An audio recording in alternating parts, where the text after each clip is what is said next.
The fact that he has such a decisive win, I mean, this is a better win than Justin Trudeau had in 2013 when he became leader of the party. It's a bigger win than the leader of the opposition, Pierre Poilievre, had when he came to the leadership of the party. But perhaps more importantly, both in terms of a benefit and a challenge, he's got a lot of economic experience and hasn't served in politics. He can sort of be that change candidate who's from the outside, who has economic expertise, not just as governor of the Bank of Canada, but governor of the Bank of England. I think he can certainly present himself as having a steady hand on the wheel of Canada's economy, bring Canadians together, or build on the unity that has emerged in response to these attacks out of the United States, and bring Canada together to do the hard work of trying to build our economy and stand strong against the threats.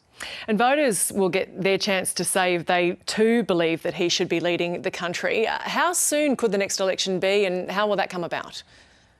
Well, the first step, of course, is for him to be sworn in as Prime Minister. That will happen after Justin Trudeau steps down. I expect that will be in a matter of days. And then it's up to Mark Carney and the Liberals to decide what to do from there. They are competitive in the polls right now, but the Conservatives, the opposition party, is still ahead.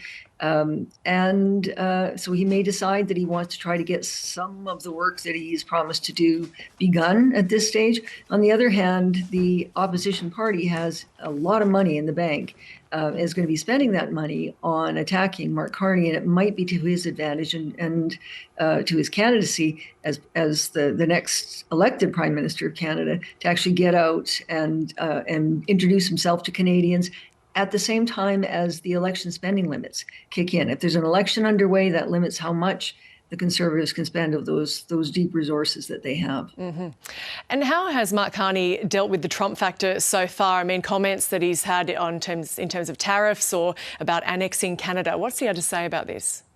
He stood very strong and resolute against those attacks, said that Canada will never be part of the United States. He stood up for what is valuable about Canada. He said many times tonight, not only that United Canada is a Canada Strong. Canada Strong was probably the most frequent phrase that he uttered this evening.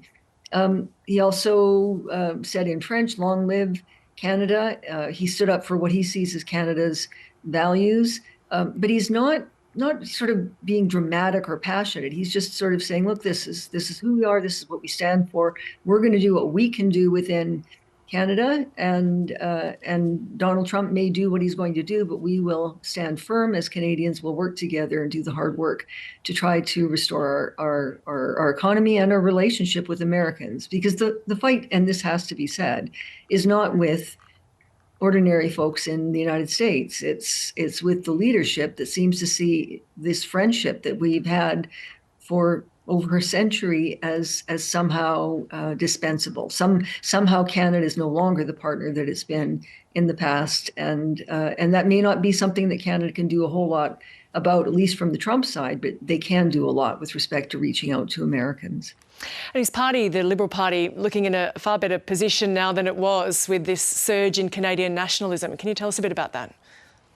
Yeah, the polls have put the Conservatives and the Liberals neck and neck in some polls. It still looks like the Conservatives are ahead. But perhaps what's most important to look at is that the net positive, or the negative positive balance for Mark Carney is up about 15 points, and it's actually more on the negative side for Pierre Poilievre.